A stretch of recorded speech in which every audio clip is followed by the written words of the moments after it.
Bien le bonjour les amis. Alors, je vous retrouve aujourd'hui le 18 décembre. Donc vous allez donc vous rendre compte que il n'y a pas grand chose qui a changé, enfin hormis le fait que la nourriture que nous avons mise il y a un peu plus d'une semaine a été mangée. Il y a encore du carton. Oui. Il y a toujours du carton.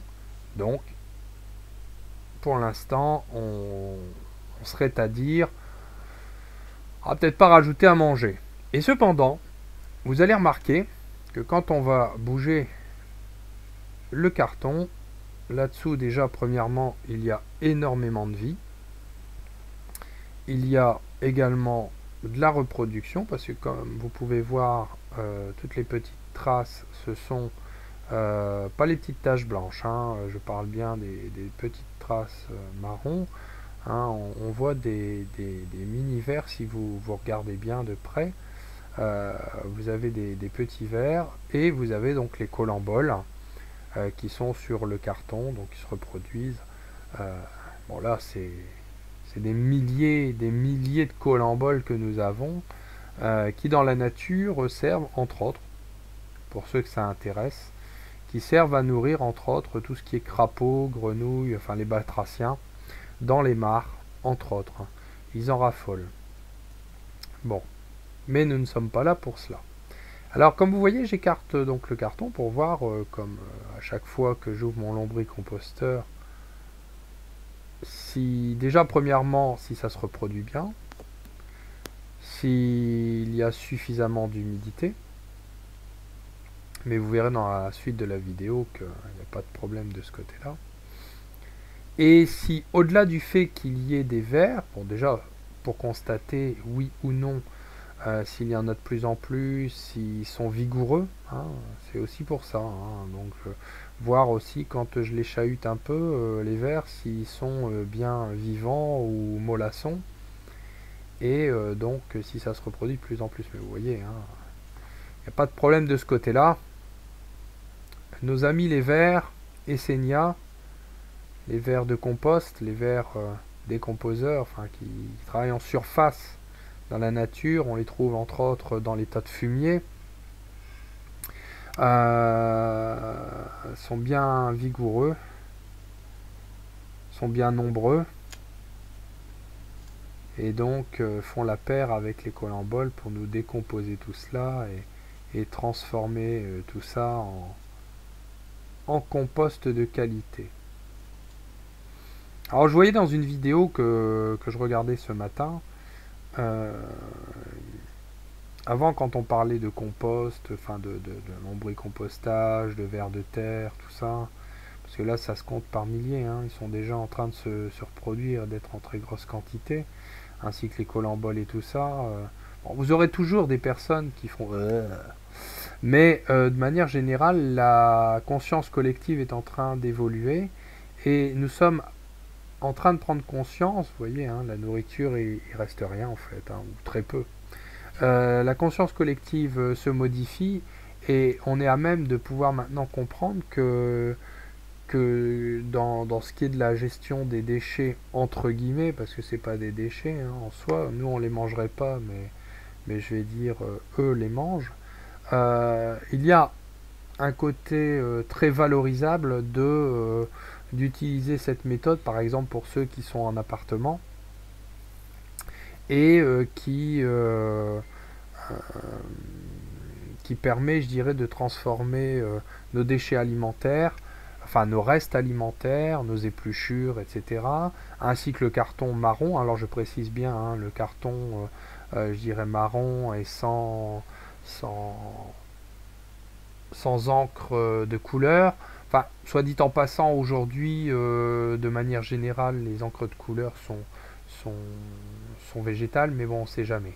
Donc vous avez vu, la nourriture qui était préalablement en morceaux, je l'ai passée au mixeur. Alors vous voyez, de l'humidité, il y en a, pas besoin de rajouter de l'eau. Alors ici, nous avons des épluchures de carottes et du potimarron. Toujours le même procédé, on écarte, je dirais, une partie du lombricompost de façon à permettre en tout cas là on est au premier étage, de permettre les vers, s'il y avait une montée en température, de pouvoir aller dans l'autre partie du compost, ce qui permet, je dirais, aux bactéries et aux colamboles de préparer la nourriture afin qu'elle puisse être ingérée par la suite par les vers Escherichia foetida et Escherichia andrei, et nous transformer cette nourriture. Alors je précise bien, aucune odeur. Bien, ça c'est important quand même, hein, je dirais, quand on est en appartement, en maison ou je ne sais quoi, je vais dire, je vais pas dire en tipi, mais bon, et pourquoi pas, hein, ou en yourte, qui ait pas d'odeur, tant qu'à faire. Donc bien sûr, il y a des nourritures à proscrire, hein. Enfin moi personnellement, je mets pas tout ce qui est oignon, je mets pas les agrumes, enfin il y a des choses à ne pas mettre dedans. Par contre, pour éviter que ça devienne trop acide, vous pouvez mettre des coquilles d'œufs, moi je les moue, je dirais, dans mon mixeur. Un mixeur bien sûr, parce que c'est très abrasif, avec des parois en verre, parce que sinon vous allez bousiller votre blender en un rien de temps. J'en fais une poudre et puis je saupoudre par le dessus. Donc les vers vont pas le manger mais vont l'intégrer et ça va changer, donc pour que ça garde un pH neutre, parce que sinon ça pourrait tuer les vers si le milieu devenait beaucoup trop acide. Voilà.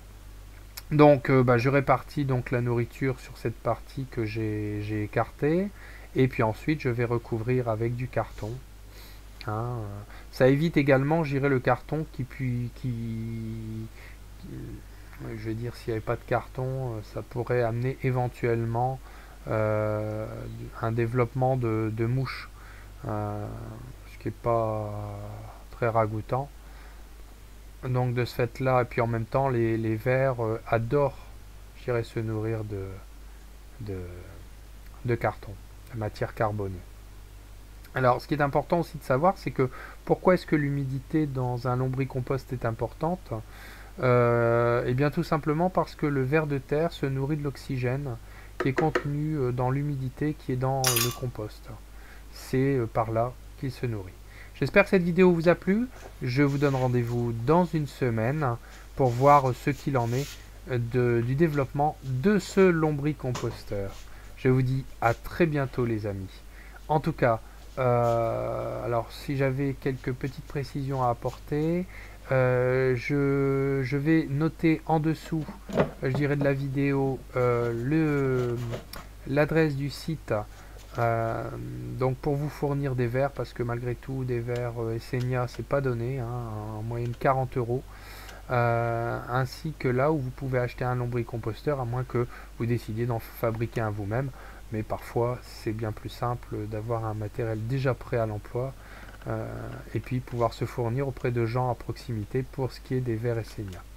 Je vous dis à bientôt, hein, pour continuer cette aventure, et puis par la suite nous commencerons donc les semis au potager en février. À bientôt, au revoir.